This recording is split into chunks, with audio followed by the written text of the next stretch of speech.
কেমন আছো সবাই? আশা করছি সবাই খুব ভালো আছো আর আমরাও ভালো আছি। রিমি সুজিত কাপল ব্লগের আরও একটি নতুন ভিডিওতে তোমাদের সবাইকে অনেক অনেক স্বাগত জানিয়ে আজকের ভিডিওটি স্টার্ট করছি। আর আশা রাখছি ভিডিওটি তোমাদের ভালো লাগবে। প্রতিদিনের মতো আজকেও ঘুম থেকে উঠে তারপর বাসি কাজকর্ম যেটুকু যা ছিল সেটুকু সেরে সোজা চলে এসেছি রান্নাঘরের দিকে। এদিকে একটু চা বসিয়েছি আর ওদিকে বিস্কুট এবং মুড়ি দুটোই ফুরিয়ে যাওয়ায় চায়ের সাথে কী খাবো সেটাই ভেবে পাচ্ছিলাম না। হঠাৎ করে দেখলাম মাখানাগুলো সাইডেই রয়েছে, সেজন্য ওগুলোকে একটু ভেজে নিচ্ছি। মোটামুটি বছর 3-4 আগে আমরা প্রতিদিন মাখানা খেতাম, কিন্তু যখন দরকার ছিল তখন তাকে খেয়েছি, আর যখন আর তার প্রয়োজন হয়নি সেটাকে তখন বাদ দিয়ে দিয়েছিলাম।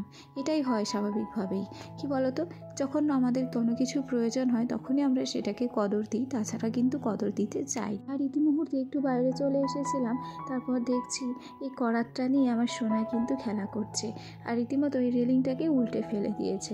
পর্যায়ে বলে রাখি, আজকে যে ভিডিওটি তোমরা দেখতে পাচ্ছ এটা কিন্তু অনেক দিন আগে আমার রেডি করা ছিল, তবে সময় পাইনি, সেই জন্য এটা ছাড়তে পারিনি। কি বলতো, আজকের দিনে যে ব্লগটা তোমাদের কাছে আসতো সেটা আমি করতে পারিনি, সেজন্য এই অসময়ে এই ব্লগটা আমার কিন্তু কাজে লেগে গেল। এই যে এখানে চা এবং মাখানা রেডি, এবং আমার বিশুবাবুও রেডি, তাকে একটু চাটা দিয়ে নিই, তারপর তার পাশে বসে বসে আমিও কিন্তু চাটা খাবো। আর সত্যি কথা বলতে কি, একটা কথা আমি তোমাদের বারবারই বলি যে দেখো, আগে কিন্তু আমরা একসাথে থাকতে পারতাম অনেক দিন যাবৎ, কিন্তু বর্তমান পরিস্থিতিতে না এখন আর ওর সাথে আমার খুব একটা সময় কাটানো হয়ে ওঠে না। ভারী জোর 1 থেকে 2 দিন, কি তার বেশি 3 দিনও নয়, ওই 2 দিনই ধরতে পারো। তাই যতটুকু যা সময় পাই ওকেই কিন্তু সময়টা দেওয়ার চেষ্টা করি। ওদিকে চা খাওয়ার পর্ব শেষ করে তারপর সোজা চলে এসেছিলাম সবজি কাটতে। তবে তোমরা তো জানো আমি প্রত্যেক দিনই রাত্রিবেলা পরের দিন কি রান্না হবে সেই সবজিগুলো কিন্তু কেটে কেটে রেডি করে রাখি। তবে গতকাল রাত্রে সেটা আর রেডি করে রাখতে পারিনি। আর ও আসলে প্রতিদিনই আমাদের ধরো শুতে শুতে 11:30-12টা বাজে, আর কোনো না কোনো কাজ থাকেই, সেই জন্য কিছু একটা কাজে কালকে ব্যস্ত ছিলাম, ওই কারণেই সবজিগুলো কেটে উঠতে পারিনি। আর তার উপরে যে আজকে কি রান্নবো সেটা আগে থেকে ডিসাইডও করে থুয়েছিলাম না, সেই জন্য আন্দাজে আর কিন্তু সবজিগুলো কেটেছিলাম না। তো দেখো, তোমাদের সাথে গল্প করতে করতে ওদিকে সোনার খিচুড়ি রান্নার আলাদা সবজি সেটাও কেটে রেখেছি, এদিকে আলু আর পেঁপে কেটে নিয়েছিলাম, আর এদিকে যে বড় ঝুড়িটা দেখছো এটাতেও আলু পেঁপে কাটা আছে, তবে ওটা মাছের ঝোলের জন্য। আজকেও একটু মাছ নিয়ে এসেছিলো, সেজন্য ভাবলাম কি শুধু আলু দিয়ে মাছ রান্না করব, তাহলে একটু পেঁপে দিয়ে দিই। আর ওদিকে সবজি কাটতে যাওয়ার আগে ভাতটা বসিয়ে দিয়েছিলাম, ভাতটাও বেশ এসে দেখছি প্রায় হয়ে যাওয়ার মধ্যেই। খুব তাড়াতাড়ি না আরও একটা কড়াই নেব, কেন বলো তো, আমার না একটা কড়াইতে রান্না করতে খুব অসুবিধা হয়ে যাচ্ছে। আসলে দুদিকে যদি দুটো রান্না চাপিয়ে দিই তাহলে কিন্তু আমার সময়টা বাঁচে এবং খুব তাড়াতাড়ি রান্না হয়, সেই কারণেই একটা নতুন কড়াই নেওয়ার ভাবনা আছে। আর এই যে দেখো, এদিকে পেঁপে তরকারিটা চাপিয়ে দিয়েছিলাম, আর পেঁপে তরকারিতে একটু ডাল দিয়ে দিলাম। আসলে জানো তো, আলু পেঁপে তরকারির মধ্যে না একটু যদি মুগের ডাল দিয়ে দেওয়া হয় তাহলে খুব সুন্দর লাগে খেতে, আমার তো বেশ ভালোই লাগে। এখন কার কেমন লাগে সেটা কিন্তু বলতে পারবো না। যাকে ওদিকে আলু পেঁপের তরকারিটা চাপিয়ে দিয়ে এসে এদিকে দুধটা জাল দিয়ে নিলাম। এই যে ব্লগটা দেখছো এটাকে কিন্তু আমাকে মাঝপথে ছাড়তে হয়েছে, এই ভাত রান্না, তরকারি রান্না আর মাছের ঝোল পর্যন্ত। তারপর ব্লগটাকে আর কন্টিনিউ করতে পারিনি, মাঝপথেই ওটাকে আটকে রেখেছিলাম।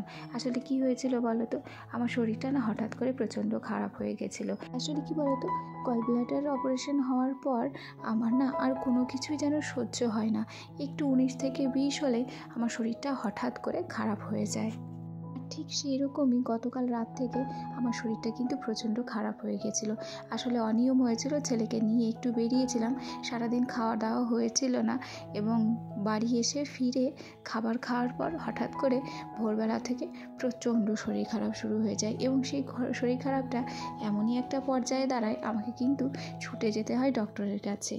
তবে কি বলো তো, সবাই যে বলে না শরীরের নাম মহাশয়, যা সবে তাই সয়, ওদিকে আমিও ঠিক চেষ্টা করেছিলাম যে যতক্ষণ ডক্টরের কাছে না যাওয়া যায়, কিন্তু লাস্ট পজিশনে আমি আর পারলামই না, সেই জন্য আমাকে ডাক্তারের কাছে যেতেই হলো, এবং সেখানে যাওয়া মাত্র আমাকে দেখেই তারা কিন্তু ভর্তি নিয়ে নিয়েছিল। আসলে কী বলো তো, আমার 2-3টে অপারেশন হলে কী হবে, আমি এখনও পর্যন্ত চেষ্টা করি শক্ত থাকার। কেন কি আমি বুঝি যে আমি যদি দুর্বল হয়ে যাই তাহলে আমার সোনা, আমার ছোট্ট ছেলেটা, তার দায়িত্বটা কে নেবে? সেই যে প্রচণ্ড চঞ্চল, প্রচণ্ড অস্থির। সেই জন্য আমার হাজার শরীর খারাপ হলেও আমি কিন্তু মুখ ফুটে বলতে চাই না যে আমার শরীর খারাপ হয়েছে। আর আগে দেখো আমাদের বাড়িতে কে এসেছে, সে ভাইফোঁটার সময় আমাদের ওই বাড়িতে যে ছেলেটা গেছিলো না শিব সেজে, সেই এসেছে আমাদের এই বাড়িতে। যাই হোক, ওকে কিছু দিয়েছি, ফিরিয়ে দিইনি জানো। আর এই যে দেখো, শরীরটা আমার এতটা পরিমাণে খারাপ হয়েছিল, এখানে আমাকে কিন্তু 3টে স্যালাইন টানতে হয়েছিল এবং 5টা নিতে হয়েছিল ইঞ্জেকশান। দেখো, আমার যতই শরীর খারাপ হোক, আমার মুখের হাসিটা কিন্তু কোনো সময়ই কমেনি, আর আশা করি এটা কমবেও না তোমাদের যদি আশীর্বাদ থাকে। ওদিকে স্যালাইন এবং ইঞ্জেকশান নেওয়ার পর শরীরটা বেশ অনেকটাই সুস্থ হয়েছিল। তবে সেদিন আর ইচ্ছে করে ব্লগটা করিনি। সেদিনও যদি ব্লগ করতাম তখন তোমরা বলতে যে বাবা শরীর খারাপ নিয়েও ব্লগ করছে।